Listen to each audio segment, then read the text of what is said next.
আপনি কি কখনো ভেবে দেখেছেন কেন কিছু মানুষ সবসময় আত্মবিশ্বাসী, শান্ত আর সফল মনে হয়, আর কিছু মানুষ একই পরিশ্রম করেও বারবার হোঁচট খায়? তফাৎটা কোথায়? উত্তর একটাই: চিন্তায়। হ্যাঁ, আপনি যেমন ভাবেন তেমনই আপনার জীবন গড়ে ওঠে। আজ আমরা এমনই একটি অসাধারণ বইয়ের কথা বলবো যা বিশ্বজুড়ে কোটি মানুষের জীবন বদলে দিয়েছে। বইটির নাম the power of positive thinking, লেখক নরম্যান ভিনসেন্ট পেল।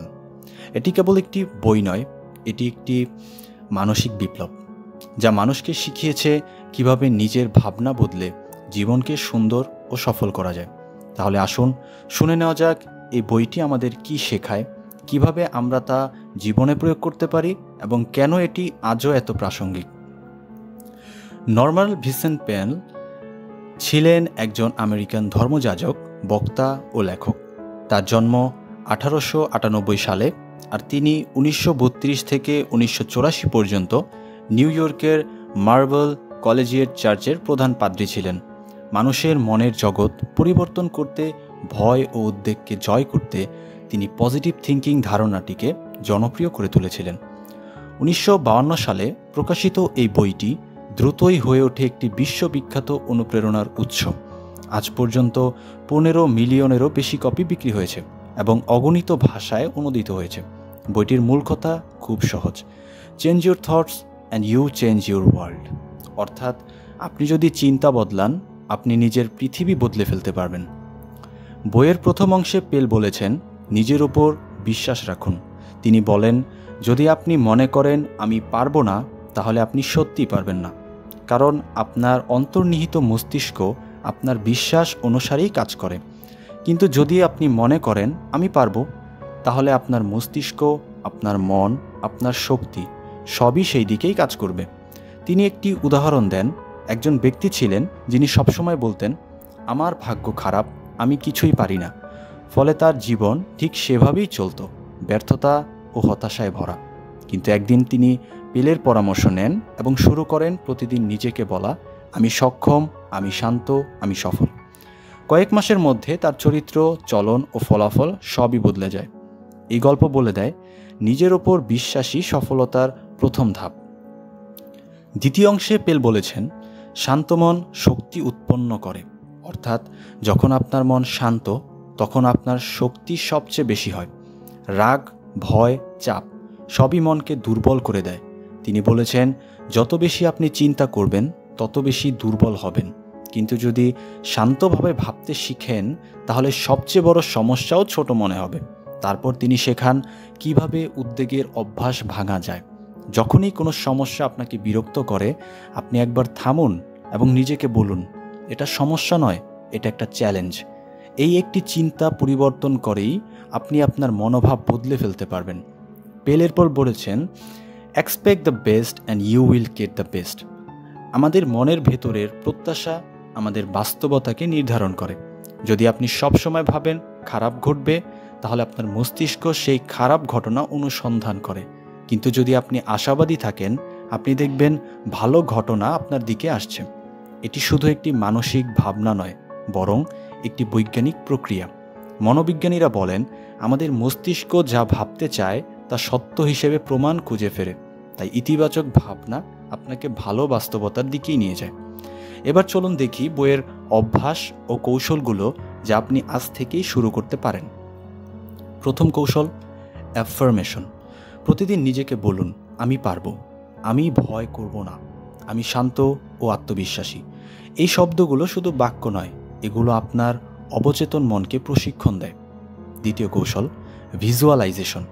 চোখ বন্ধ করে নিজেকে সফল রূপে দেখুন। আপনি যা চান তা মন ভরে কল্পনা করুন।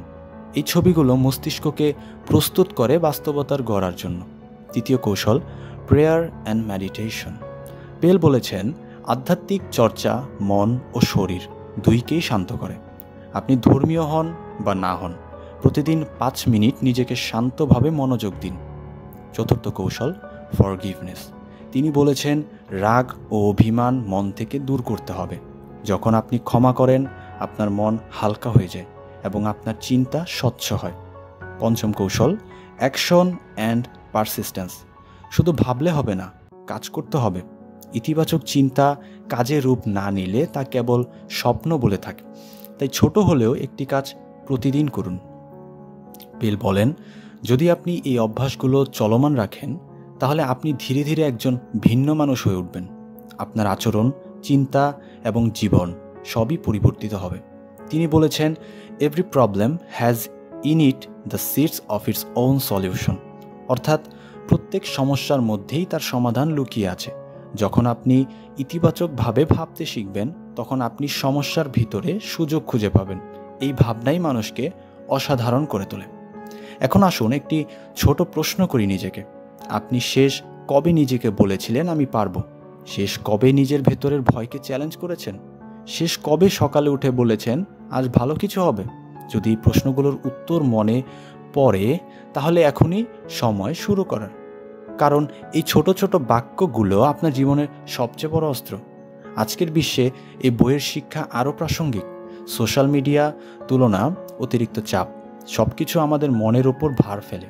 আমরা প্রায়ই নিজেকে অক্ষম ভেবে নিই, কিন্তু পেল বলেছেন তুমি অক্ষম নও, তুমি অবিশ্বাসী। যদি তুমি নিজের উপর বিশ্বাস রাখো তাহলে তুমি সব কিছু করতে পারো। এই বিশ্বাস হলো মানব শক্তির মূল।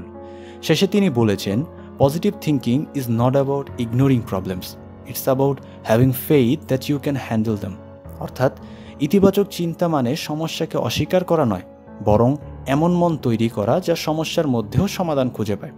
এই বইটি আমাদের শেখায় ভয় থাকবে, চাপ থাকবে, সমস্যা আসবে, কিন্তু যদি আপনার মন শক্ত ও ইতিবাচক থাকে তাহলে সব কিছুই সম্ভব।